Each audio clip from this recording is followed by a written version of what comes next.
Je me rends pas compte si je suis trop proche ou pas. Ouais.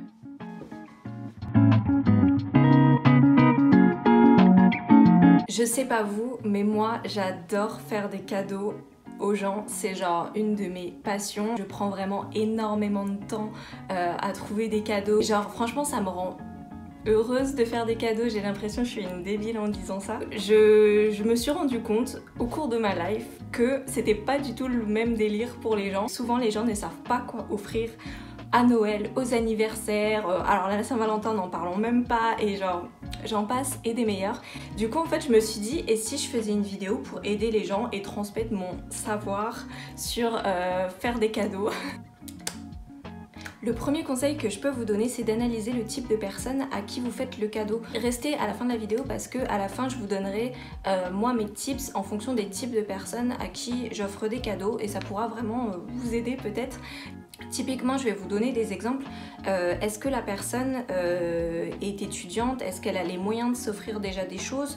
Est-ce que la personne travaille? Est-ce que justement elle a l'habitude de s'offrir souvent des choses? Mais vraiment, regardez ses besoins, parce que parfois en fait, on offre un peu des cadeaux. Par exemple, offrir un rouge à lèvres à une personne qui s'en achète déjà 30, ça lui fera certainement plaisir, mais est-ce que genre c'est vraiment ce qu'elle veut? Est-ce que c'est vraiment ce qu'elle attend? Une fois que vous avez vu quel type de personne c'était et ses besoins en termes d'objets, voilà, si elle a l'habitude de s'offrir des cadeaux ou quoi, etc., c'est de voir justement à la personne ses envies. Et là parfois justement c'est là qu'on se dit mais je ne sais pas du tout what the fuck. Mais si c'est une personne avec qui vous avez l'habitude de discuter, certainement que la personne vous a parlé un jour d'une expo qu'elle aurait voulu voir, d'un spectacle qu'elle aurait voulu voir, la personne est fan d'un chanteur ou d'un acteur, etc.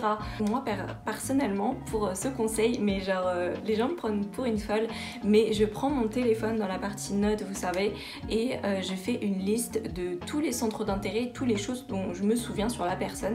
Évidemment je fais ça avec les personnes avec qui je suis le plus proche, je n'aurai pas le temps de faire ça pour tous les gens à qui je dois faire des cadeaux, mais au moins voilà, ça permet pour les gens à qui vous bloquez vraiment de faire une petite liste. Et le troisième point que je voulais énoncer avec vous, c'est de évidemment voir votre budget pour ce cadeau, parce que c'est très important et ça déterminera beaucoup de choses. Par exemple, si vous n'avez, je ne sais pas, que 30 € de budget, vous n'allez pas offrir une place de concert qui coûte 120 € en place VIP, etc. Et du coup là j'arrive à la partie pratique. Une fois que vous avez vu un peu les envies de la personne, vous avez un peu brainstormé, vous avez un peu réfléchi, etc., c'est là que je vais vous expliquer vraiment comment faire. Moi ce qui m'arrive, c'est que très souvent j'ai des amis qui ont des centres d'intérêt que je ne connais pas en fait. Typiquement ma soeur, elle va rigoler quand elle va voir cette vidéo, mais ma soeur et moi, nous n'avons pas du tout les mêmes goûts, ni en termes vestimentaires, ni en termes de maquillage, ni en termes de consommation de tout. Elle et moi on s'adore, mais on n'a souvent pas les mêmes goûts, et du coup évidemment c'est très dur de trouver des cadeaux à des gens avec qui on n'a pas les mêmes goûts, ni même les mêmes centres d'intérêt. Parce qu'évidemment si vous avez une copine qui est fan de make-up et vous êtes fan de make-up, bah là c'est pas compliqué en fait, vous achetez du make-up ou autre chose, vous voyez ce que je veux dire. Prenez le temps en fait de par exemple ma soeur elle est fan de cosmétiques fait maison, je dis ça mais je peux dire n'importe quoi. Prenez un moment pour faire une recherche sur Google et tapez cosmétiques fait maison et essayez-vous voilà, de vous plonger un peu dans l'univers de la personne. Évidemment si c'est un domaine que vous ne connaissez pas du tout, eh ben, vous ne pourrez pas du coup savoir exactement ce dont la personne a besoin, mais au moins ça vous permettra d'avoir des pistes, etc., et de connaître des petites marques, etc. Ce que je fais, c'est que si j'avais voulu offrir quelque chose dans ce domaine-là à ma soeur, ce qui n'est pas le cas, je précise parce qu'elle regardera sûrement la vidéo, c'est que j'aurais tapé par exemple cosmétiques fait maison, top produits cosmétiques fait maison, naturel, nanana, enfin j'aurais tapé des mots-clés et j'aurais trouvé voilà des liens de sites, etc. Et une fois que vous avez trouvé un site en particulier, je vous conseille de scroller et prenez le temps, hein, ça prend du temps. Moi quand je cherche des cadeaux, ça me pop pas comme ça. Ensuite, une fois que vous aurez scrollé, je vous conseille de voilà, mettre des comment ça s'appelle, Je vous conseille de mettre des filtres pour filtrer le prix et ça vous mettra du coup les produits que vous pouvez acheter avec votre budget. Tous ces produits, souvent moi ça me fait penser à d'autres choses que j'avais déjà vu avant sur d'autres sites, donc je revais sur ces sites là et tout simplement voilà, je fais mon petit truc et je restreins ensuite. Et ensuite je restreins les recherches et au final je prends voilà un produit qui me semble assez bien. Et là vous allez certainement me dire oui mais et si ça plaît pas à la personne? Et c'est là que vient mon ultime conseil. Parce qu'en fait il n'y a pas de magie à ça et je tenais à vous le dire. C'est d'arrêter de vous mettre la pression quand vous offrez des cadeaux. Parce que très souvent on se bloque et on se dit mais je ne sais pas quoi offrir à la personne. Mais franchement prenez juste un cadeau qui vous savez que la personne va quand même l'utiliser, ce serait mieux. Ou alors si c'est un objet, voilà, va au moins l'apprécier ou a au moins l'espace pour l'entreposer, etc. Le reste après, il faut pas se mettre la pression parce qu'on n'est pas dans la tête de la personne et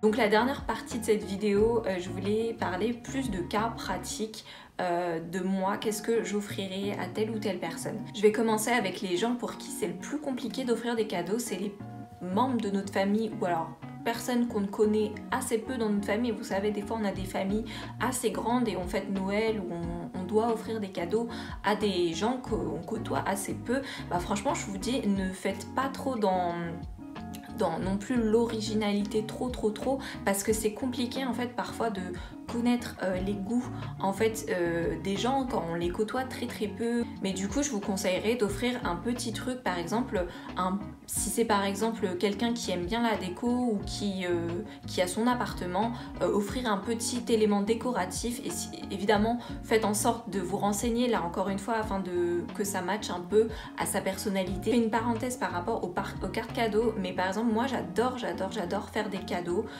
mais des fois en fait il y a certaines personnes qui préfèrent vraiment s'acheter des choses elles-mêmes et sont souvent déçues de des cadeaux des gens, peu importe ce qu'on leur offre parce que c'est pas selon leurs critères.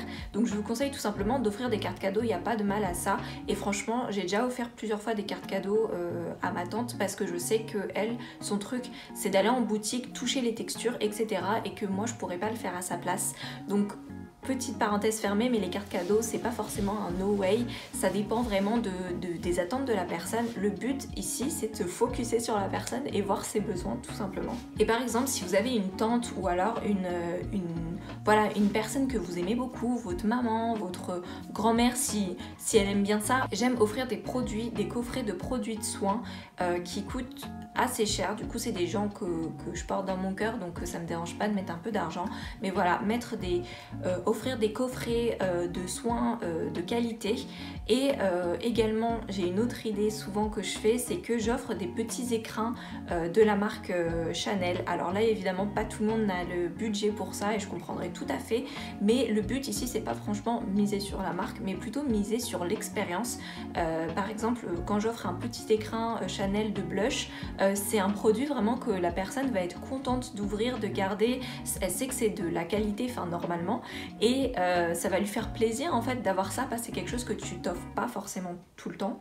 Du coup offrir voilà un petit écrin, par exemple ça peut être aussi un beau rouge à lèvres, mais par exemple les ensembles de pyjamas, ça peut paraître un peu ringard mais franchement ça fait quand même grave plaisir si c'est un pyjama joli, de qualité, etc. dans des textures justement recherchées. C'est pas quelque chose qu'on s'offre forcément ou pour lequel on met le prix, un pyjama. Et un peu plus globalement par exemple pour votre sœur, ça dépend quel âge elle a évidemment, une amie avec qui vous êtes proche, n'hésitez pas à offrir des spectacles. Moi j'avais offert à ma sœur une fois le ballet, d'aller voir le ballet du Lac des Cygnes toutes les deux.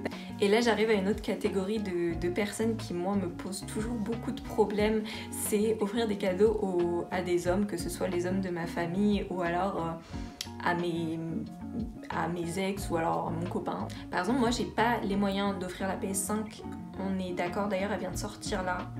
Franchement dites-moi si vous aussi vous bataillez contre la PS5 ou alors si vous êtes totalement fan, mais moi en ce moment genre j'en peux plus, genre tout le monde parle de ça, moi je suis pas du tout jeux vidéo. Typiquement je pensais offrir un jeu vidéo, mais attendez, mais j'ai vu les prix des jeux vidéo, je me suis dit mais moi je m'attendais pas à ça, moi je m'attendais au prix des jeux vidéo de la Nintendo DS, vous voyez quoi, et genre là quand j'ai vu les prix des jeux vidéo sur la PS5 j'ai fait no way, vous voyez, no way. Quand j'ai pas les moyens d'offrir un truc vraiment cher et tout, bah, j'offrais par exemple une carte cadeau de jeux vidéo. Comment ça s'appelle là? Je suis nulle en jeux vidéo et tout, mais vous voyez les cartes cadeaux pour acheter des jeux vidéo là qui se vendent à la Fnac et tout. Je ferais ça, par exemple, je mettais 30 € dedans et j'offrais un autre petit objet à côté, par exemple un joli pull ou alors un truc que la personne m'avait parlé. Ça fait un peu un package, genre ça fait un peu genre j'y connais rien en jeux vidéo mais j'ai voulu un peu t'en mettre et un petit autre objet au cas où si l'autre te plaît pas. Tu vois, vous voyez ce que je voulais dire. Pour plus vous expliquer, moi les sites un peu que je regarde aussi pour avoir de l'inspiration, c'est que je vais sur vente privée et showroom privé. Tous les cadeaux que j'ai achetés sur vente privée, c'est là où j'ai eu les meilleurs retours. J'avais acheté, je crois, pour un de mes anciens amis, un pull là-bas et il l'avait adoré parce que justement c'est des pulls de marque et vous pouvez les payer pas cher. Et pareil, j'avais acheté un coffret de soins Paillot par exemple l'année dernière sur vente privée et la personne a adoré et franchement ça vous permet en fait d'offrir des cadeaux de qualité sans devoir dépenser des milliers et des cents. Donc voilà, je vais vous laisser là pour cette vidéo, j'espère que ça vous aura plu, mais surtout ne vous mettez pas la pression, faire un cadeau ça doit être quand même un moment cool et un moment assez agréable et ne vous prenez pas la tête parce que c'est pas grave si la personne n'aime pas trop votre cadeau, il y a pire dans la vie. N'hésitez pas à vous abonner si ça vous a plu, je compte vraiment faire plein de petites vidéos comme ça où je donne mes conseils et où j'essaie de transmettre un peu mon savoir sur les trucs. Donc je vous dis à très vite.